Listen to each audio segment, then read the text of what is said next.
Old friend Jerry Hill, Baylor Bear Insider, with us on the show today. Still in my top 15 co-hosts of all time. I'm down to top 15. Maybe top 10. Sorry, top 10. Okay, top 10. 10. Thank you. Top 10. You. Top 10. You know, well, at the time you first said it, I think you maybe only had 10. But yeah, I want to still be in your top 10. Absolutely, Jerry. So we're in the summer. I know you are down in Austin covering track today because that's still going on. But we'll start with football and then we'll get to basketball. But a couple weeks ago, Dave Aranda announced. Charlie Brewer is this. Charlie Brewer, dear God. Charlie Brewer. There we go. I've been on our message. I've been on our message board. Time machine thing. I've been on our message board too much, Jerry. I'm sorry. Oh my God, that's all right. Yeah, Blake Shapen is the starter. He really needs to change that damn number. I'm just telling you. Well, and he does look a little bit like him. So yeah. You're not the first to do that one. No, and I won't be the last, I know. But Blake Shapen is the starter. How do you see that playing out overall as it relates to Sawyer Robertson and his development? Yeah, I mean, when you think about it, Sawyer had just gotten here and was learning a new system and all of that, and he's a guy that really hadn't played a lot in 2 years. So I think it's a deal where he probably needs a little bit more time. Even just learning the system, because he's been in a completely different offensive system, more of the Mike Leach offensive system. And even in high school, he kind of ran the same thing. So he was learning that this spring. But, I know he's a guy they're excited about. And I don't think this was why the decision was made. But in my mind anyway, if you had named Sawyer right now, Blake Shapen probably would have been in the portal and gone. Whereas I think, with Blake being named, I don't think Sawyer was going anywhere. Sawyer, like I said, had just gotten here, and I think he wants to give it a shot here and feels like this is the place for him. So, I'm trying to remember, honestly, the last time, and maybe it was Charlie during the short season, but I don't remember very many times lately where Baylor has gotten through a season with one quarterback. So, you know what I'm saying? Oh, yeah. Yeah. So I think there will be times, obviously, for Sawyer, and he's going to develop. And, I guess in a sense, guys, I think Blake was named the starter for the first game. Mm-hmm. I don't think it's written in stone that he's your starter the whole year. I think ideally he would be, and you develop Sawyer, and then, either Blake moves on or Sawyer, or they compete for the job again next spring. But I think Sawyer will get some chances during the season. And then, again, how many times have we seen a Baylor quarterback, standing all through the season? So you have to have at least two guys. And I think it's a good situation to have right now, but I definitely think Sawyer will get chances down the road. Yeah, Jerry, I think everybody kind of depends on who was probably trying to look to be negative or looking to be over. Right. But either way, yeah, it's like he was named the starter for the first game. And then if he doesn't play well, guess what? They can change quarterbacks. Yep. So you're absolutely dead on with that. Heard a lot of good things about R.J. Martinez, not in terms of like going and grabbing the starting job, but just how impactful was he in bringing a lot of experience to that room, being an older guy and just kind of helping the cohesion there and having a firm option there at the third spot if things come to that. Yeah, and again, I think you need that kind of depth, at Craig, and they haven't had that. So I think to have three guys that, you trust, because I know the coaches did like him, and he's a little shorter guy, but very effective. He throws, sometimes he does a little bit of the, almost shortstop type throws, which Blake has a little bit of that too. But no, I think he gives you a guy that's, been in that situation, maybe not at the level of the Big 12, but he's got a lot of college experience. So I think he does help the room. And he's a guy that just maybe kind of wanted a chance on a higher level and thought he, could come in here and certainly did. He competed in the spring, and they love having him here. So it's a good room right now. And with the volatility of the transfer portal and all that stuff that's going on, it's hard to have that kind of depth and stability in the quarterback room. So, and it may only be for a year, but it's good that they have that kind of depth and even really experience. When you talk about Blake has had a full year as a starter, under his belt, had played obviously some the year before, and now you're bringing in a guy in RJ that has a lot of college experience, a lot of starts under his belt. And then Sawyer's been in a different system, but he's been in college for 2 years. So you really have a lot of experience at that position. Jerry, a few things hit Baylor simultaneously last year that made them far below the team that they were just the year before when they had the greatest season in school history, in that they didn't have the players on the outside who would consistently make plays and stay healthy.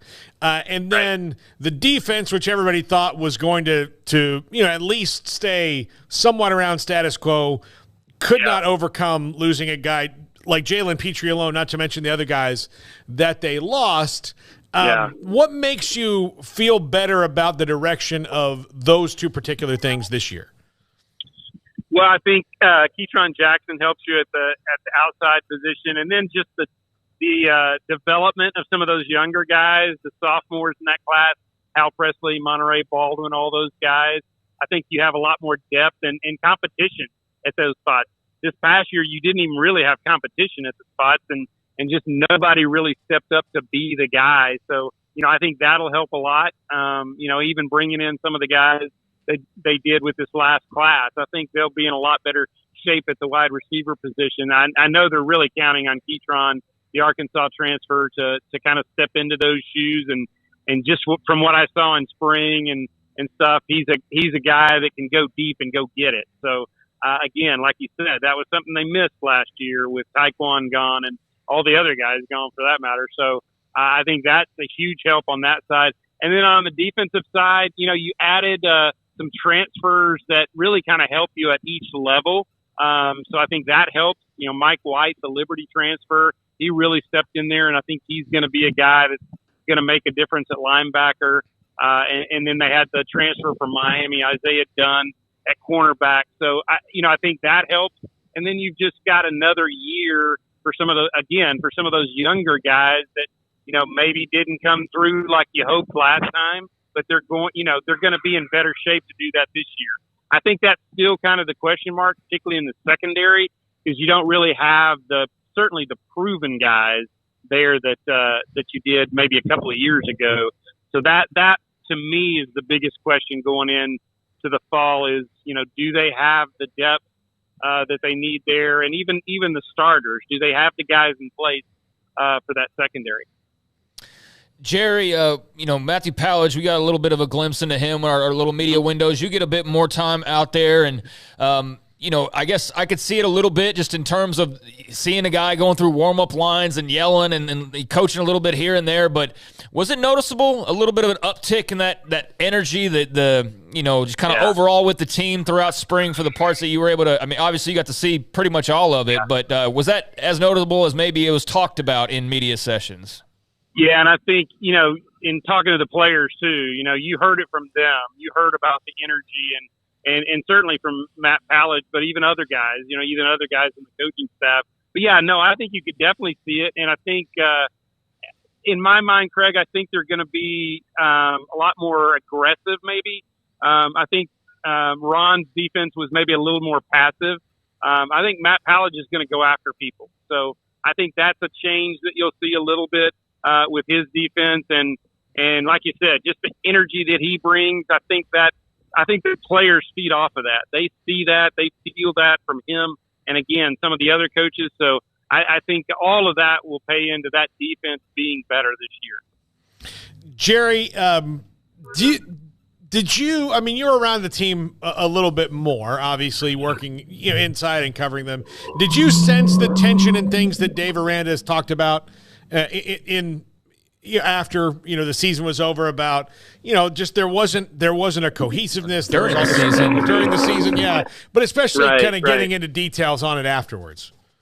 I didn't see it like during the season, Paul, because I'm not with them like 24/7 or anything. I'm mainly with them some at practice and at games, and I didn't really see that to an extent, but I can see where it would have happened and could have happened. That maybe guys took advantage of him being kind of letting things go, I guess. I think it was a little bit of a check for him too. Like, hey, I need to be better at this, which is good. I mean, we forget this was his third year as a head coach. So he's still relatively new to the position, and I really kind of write off 20. So really this was his second full year as a head coach. And so I think he is still learning. But I think what you see with Dave Aranda is he does recognize things at least and makes the changes. I don't think it was probably an easy thing for him to get rid of Ron. That was a guy that he had worked for how many ever years ago. So I think Dave has shown, even going back to, making the changes after the first year on the offensive side, he's a guy that's not afraid to make change. And I think when he saw some things that weren't good with what he did, with how he did it, he was more than willing. He's ready to make that change. So again, I think that's a good sign for a young head coach, is that he notices even, limitations on himself and knowing that he has to get better at that. And I think he will. Jerry, the men's basketball team has added some guys here in the offseason. Nunn, Dennis, tried to get down the road, and a couple of guys didn't happen. Yeah. Still waiting to hear on Jalen Bridges. What do you think of the trajectory of the roster from the start of the offseason to now? Yeah, I mean, I think, adding Ray J, you can call me Ray, you can call me Ray J, you can call me Mr. Dennis. I think adding him, and then, like you said, adding Jaden Nunn, I mean, those were big pickups because those were positions where they needed the help. When you think about LJ leaving, Adam Flagler, and what I'm hearing, guys, maybe y'all are hearing the same thing, I think he's going to be a second-round draft pick. I wasn't sure, coming off of the season, but apparently his workouts were so good that they're projecting him to go second round and maybe even fairly high in the second round. So you lose those two guys, and you really needed, and Keontae, obviously, top 10 pick. So you needed to replenish that room a little bit. I think they have with those two guys. And then what you had, coming in with the freshmen that are just both incredible players. So Jacoby Walter and Milo. So I think adding all of that was really good. I think as long as you get Jalen back, and I'm hearing more and more that's what's going to happen. And maybe that was some of what happened with, the guys that they were looking at, is maybe they couldn't promise those guys that Jalen wasn't going to come back, and maybe that swayed their decision. I don't know on that, but I just think if you get Jalen back with everybody else in that room, and then the guys that you've added, I think that's a good looking roster for next year. I got to think that they have added good pieces, and again, a lot of it will come down to chemistry and putting those guys together and all that. But I think Scott and his guys are the ones to do that, and that'll be interesting to see. And of course, they've got a foreign trip this summer that will help too. That they'll get that time with them. I believe they're going to maybe Italy and Greece. I was not asked to go on that trip. Sorry. But yeah, I think that will help them, much like, when Keontae was able to get that time in Canada this past, when they played in that tournament last summer. Yeah, Jerry, that's unfortunate. You would figure that would be really good content for what you do. I think it would be great content. And actually Italy is one of those places where my wife and I really want to go, but Paul, I'm still waiting on the invitation, and it has not come yet. So I'm just moving on. I'm making other plans. I'm in the transfer portal waiting to go for another trip, maybe a cruise or something. Okay. Well, I mean, you're not talking about going to Hawaii with me next week, right? Oh, yeah. You and I are going to be there together, right? Yeah. Hey, congrats, man. I'm really happy for you. Yeah, thank you, Jerry. I appreciate that. You've been married for a little bit. Yeah. There are a couple times. So you know what not to do. Yeah, that's right. That's exactly right. I did learn some things from him the first time. Yeah. Paul, and I'm being serious with you now. I mean, just make it a partnership and do your part. I guess is part of it. Is I think the first time through. As much as I wanted to say that I was, kind of carrying my end, I don't think I did. I tried to be a great father. I don't think I was always a great husband. And so I think that was some lessons that I learned the first time is you've got it is a partnership, and she shouldn't have to do everything. So that was a big lesson that I had to learn. We're 16 years in now, and I think we're both really happy. So that would be my. And I'm sure you probably know that and probably heard it from other people, but that's a big key is make her your partner, and you carry your load. Don't make her carry everything. I know you're a strong guy and you can carry it, but let her carry some, but you need to carry your part of the load too. Jerry, I appreciate that. Look, you can never hear good advice too much. You can never do it. This is why you're top 9. Oh, top 9. Yeah.